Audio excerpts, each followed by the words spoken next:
Buenos días a todos y a todas. A continuación comienzo la presentación de mi trabajo de investigación gracias a la iniciativa del ciclo de conferencias científicas de Ventex.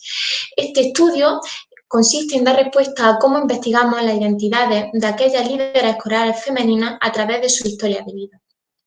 Esta presentación a la vez se enmarca en una tesis doctoral, la cual lo que pretende es analizar de qué manera las directoras escolares hacen frente a los obstáculos, a las limitaciones y a los retos de ser mujer ante un escenario tan masculinizado como el de la dirección escolar. Por este motivo, es importante al principio contextualizar el enfoque metodológico de esta investigación. Se trata de una historia de vida, y una historia de vida, al fin y al cabo, es el relato de una historia de vida profesional en la cual han tenido que ver un montón de acontecimientos, tanto personales, profesionales, políticos, sociales, culturales, los cuales conforman la vida de una persona. A través de distintos puntos geográficos, como puede ser Inglaterra, Francia, Brasil, Portugal, también se han llevado iniciativas desde este enfoque metodológico, el cual lo que pretende es dar énfasis a la vida de la persona para responder a cuestiones más particulares. Entonces, comenzando a hablar de la historia de vida como metodología de investigación, es importante resaltar que este enfoque metodológico se inició hace bastante tiempo, concretamente en los años 70. ¿Y por qué se inició en esta época? Pues bueno, se pretendía dar relevancia a la individualidad. Estábamos pasando desde una época de modernismo y estábamos entrando en el posmodernismo, y por tanto interesaba profundizar en aquellos significados que se le atribuía a la propia persona. Dejamos de pensar que solamente lo importante era lo cuantificable y la ciencia eran aspectos numéricos, científicos, lógicos, sino que también la ciencia era pues bueno, aquellos aspectos más relacionados con lo que se refiere al ser humano en cuanto a cualitativo. Aquí también se resalta una cita de Ricoeur, la cual dice que la vida solo se comprende a través de la historia que contamos sobre ella. Entonces, podemos decir que una vida examinada es una vida narrada. Aprendemos a convertirnos en el narrador de nuestra propia historia, sin que nos convirtamos por entero en el actor de nuestra propia vida. Esta frase hace referencia y representa de manera muy significativa la esencia de la investigación autobiográfica narrativa en todo este entramado. También Ivor Woodson es otro autor de gran relevancia, que lo que enfatiza es en la textualización de la propia vida a través de las voces de profesionales educativos. En este caso estaríamos hablando de un enfoque más educativo. Introduciendo ya al propósito que tiene esta presentación, es importante presentar que existe un fuerte vínculo entre el liderazgo educativo, mejora escolar y equidad y justicia social. Así lo representan todos los autores que se pueden ver en esta diapositiva. Además, también hay muchísimos autores que dicen que el liderazgo, tal y como se entiende en el ámbito educativo, es un eje vertebrador de la mejora escolar. Aunque en pocos casos se ha estudiado el liderazgo de una manera más identitaria e incluso desde una lente de género. Por tanto, consideramos que el enfoque autobiográfico narrativo y la historia de vida son importantes para dar respuesta a cómo desarrollan, cómo construyen una identidad de liderazgo directoras escolares. Vamos a establecer 4 principales procedimientos en este propósito, ¿no? En presentación, digámoslo de esta manera, del proceso de investigación de historia de vida y directoras escolares. En primer lugar, voy a explicar cómo elegí el caso de mi tesis, el caso objeto de estudio de mi tesis. Por otra parte, también explicaré el proceso de recogida de información, el proceso de análisis de información y las cuestiones éticas que hay que tener en cuenta en cuanto al desarrollo de este tipo de investigaciones. Este es el artículo que publicamos referente a mi tesis doctoral. Y bueno, como podemos ver, se titula Martha Story, a Female Principal Living in Challenge Context. Básicamente, este artículo trata de la historia de vida de una directora que fue líder en distintos contextos de su vida, contextos profesionales, y que el hecho de ser mujer fue un valor añadido, una peculiaridad, un reto, podría también considerarse, para el logro de ser líder ante un contexto masculinizado. De tal manera, nos preguntamos, ¿y cómo se escogió el caso? Pues bueno, la elección del caso es algo clave para el desarrollo de este tipo de estudios, ya que no cualquier caso es relevante o no cualquier caso tiene implicaciones profesionales educativas de tal calado. Por tanto, pues bueno, basando en autores referentes del tema, es decir, que como estaba también comentando anteriormente, el caso debe de contribuir de manera real al campo de estudio y también, muy importante, tanto el investigador como el investigado deben tener un alto compromiso con esa investigación. Entonces, cuando ya se logra eso, ¿qué es lo que debemos de lograr también? Pues bucear en el campo de estudio. Es decir, vamos a tener contacto con distintas directoras, vamos a ver cuáles son sus valores profesionales, cuáles son sus maneras de ver qué es ser líder en el ámbito escolar y aquellas o aquellas que más se acerque a nuestros valores de identidad de liderazgo y de género, pues podría ser una candidata óptima para desarrollar estudios como el que acabo de presentar. En nuestro estudio, pues bueno, tuvimos contacto con distintos informantes a través de proyectos de mejora escolar, como el proyecto Atlántida, y entonces, pues bueno, establecemos unos requisitos de idoneidad a través de un proceso de bola de nieve y finalmente Marta fue la elección del caso de estudio pues bueno, por distintas características. ¿Por qué? Pues porque era una verdadera líder pedagógica, coincidía con los constructos teóricos que hablaban sobre el liderazgo pedagógico. También su colegio donde estaba trabajando presentaba resultados académicos excelentes estando en un contexto vulnerable, lo cual realzaba aún más la valía de esa líder y también, por supuesto, de su equipo profesional, de la implicación de la familia y de un montón de cuestiones de gran relevancia. En cuanto al proceso de recopilación de información, pues bueno, en nuestro caso, este estudio del que estamos hablando se desarrolló a través de entrevistas biográficas en profundidad. ¿Qué quiere decir esto? Pues bueno, realmente quiere decir que nosotros tuvimos un procedimiento paulatino, reflexivo, pausado, en el cual íbamos concretando citas con Marta y nos iba hablando de su vida personal y profesional, en el sentido de cuáles eran las experiencias, tanto personales, profesionales, personajes clave y todo el leitmotiv que habían marcado su trayectoria profesional y habían hecho que hoy fuera quien era.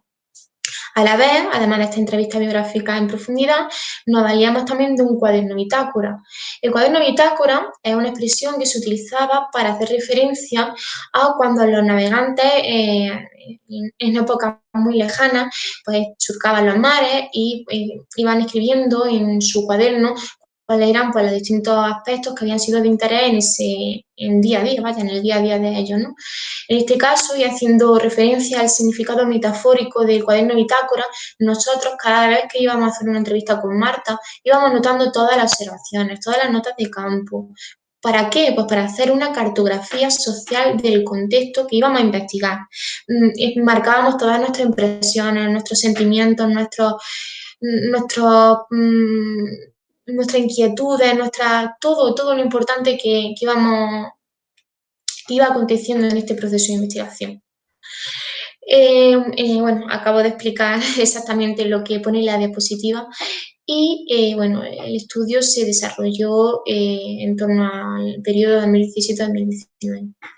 En cuanto a las entrevistas biográficas narrativas, decir que estaban consensuadas de una manera en la que íbamos de menos a más, iba preguntando en un principio aspectos más generalistas, íbamos focalizando y adentrándonos en partes particulares que nos interesaban de su propia vida profesional y personal.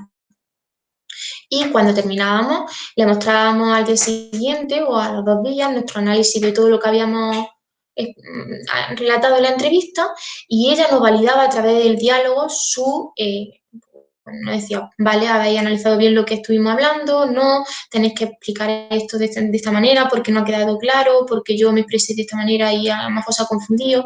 De esa manera, pues, todo lo que hemos analizado realmente ha pasado por el chequeo de ella, y realmente eso aporta una validez mucho más rigurosa a nuestro estudio. En cuanto al proceso de análisis de información, pues también utilizamos la teoría fundamentada, un biograma profesional. Y hablando del biograma profesional, es importante también señalar, por supuesto, que es muy importante utilizar el biograma como herramienta metodológica cuando estamos hablando de estudios de historia de vida, identidad profesional, enfoque autobiográfico narrativo, en fin, todo ese tipo de metodologías que tienen o están en gran consonancia con lo que es el aspecto identitario de la persona. ¿Para qué nos sirve? Pues bueno, nos sirve para analizar tanto tiempos como espacios que han marcado el desarrollo personal y la trayectoria vital de una directora en este caso, ¿no? En cuanto al proceso a seguir para la construcción del biograma, ¿cómo lo podemos hacer? Pues bueno, podemos, en primer lugar, hacer entrevistas biográfico-narrativas, podemos tomar notas de campo, diarios, observaciones, relatos, cartas, escritos, cualquier herramienta que nos sirva para completar el análisis en profundidad de la historia de vida de una persona. ¿Cómo se plasman estos resultados? Se recomienda que se establezca una línea temporal con el fin de situar la experiencia más significativa, los sucesos más inquietantes, los sucesos que han marcado la identidad de esa persona objeto de estudio. Es muy importante eso. Y para armar esta línea, pues bueno, también los personajes que han sido clave en el desarrollo de su identidad, los temas que han definido su vida, los tiempos, los momentos claves, hechos significativos, personas críticas, en fin, todo lo relevante que arma la historia de una vida de una persona.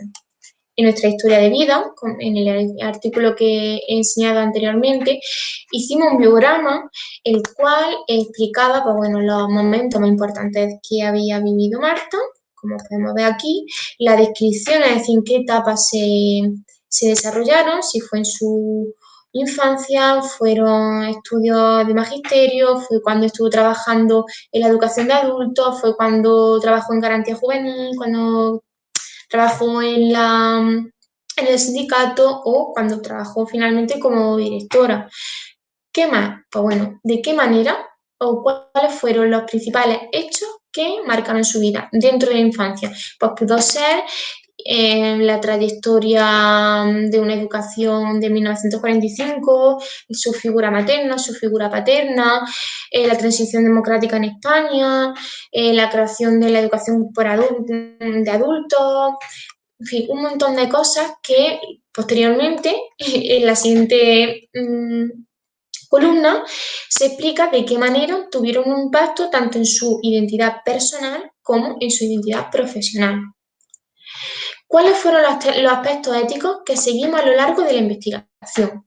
Muy importante también, es decir, cuando estamos tratando una investigación en la que se está investigando sobre aspectos muy personales de los sujetos objeto de estudio, tenemos que saber que hay que seguir una serie de pautas éticas, tanto al inicio como durante como después de la investigación. Al inicio, pues bueno, al inicio tenemos que establecer qué y quién va a ser parte de nuestra investigación y presentarle cuáles son las características de esta investigación para que esa persona diga si está de acuerdo o no está de acuerdo con participar. En este momento, cuando todo está totalmente, se ha llegado a ese consentimiento, lo que se hace es pues bueno, desarrollar ya pues, todas las características que tenga que tener esta investigación. Y ahí es muy importante mostrar habilidades emocionales de empatía, de comprensión, de respeto, por supuesto, porque estamos ante la vida, estamos ante una persona que está abriéndonos su vida, que es algo de lo más íntimo y lo más humano que te puede abrir una persona. Por tanto, hay que tener esas habilidades emocionales. La escucha activa también, por supuesto, quien está relatando la historia es ella, no nosotras. Entonces tenemos que ser buenos investigadores y tener ese desarrollo de escucha activa. Y, por supuesto, validación dialéctica, como ya decíamos anteriormente. Después del proceso de recogida de datos, consideración de la autoría del diálogo. En el artículo que enseñaba anteriormente, por supuesto, Marta, la directora del artículo, va en autoría. ¿Por qué? Porque al final es su vida y ella ha colaborado en esa investigación. Por tanto, autores de relevancia en el plano de historia de vida recomiendan que se le considere esa autoría, o por lo menos que si ella está de acuerdo, ese nombre sea visible. También honestidad en las conclusiones consensuadas, lo que decíamos anteriormente con la validación dialéctica. Vamos a ofrecer nuestro análisis para que ella valide esa información. Al fin y al cabo estamos tratando su vida y ella es la única que puede tener la última palabra sobre ella. Y respeto a la historia del participante y su uso. Estupendo. Pues bueno, aquí termina esta presentación. Espero que haya sido de interés. También explicar que bueno, este estudio, además de explicar todo el proceso metodológico, pretendo que pueda servir de concienciación social y de género en cuanto a lo que es la representación de las mujeres en posiciones de liderazgo. Es un tema que no está ampliamente abordado, en el que todavía queda bastante por hacer y que quizá con pequeñas dosis, pequeñas gotitas que formen algo más grande, podamos llegar a dar esa visibilidad de las distintas barreras que tiene la mujer ante este tipo de obstáculos y lograr que dentro de poco tiempo estemos hablando de un acontecimiento que se daba en el pasado y que, por supuesto, ha sido erradicado y ha sido luchado desde una lucha colectiva común. Bueno, gracias por vuestra atención y un saludo.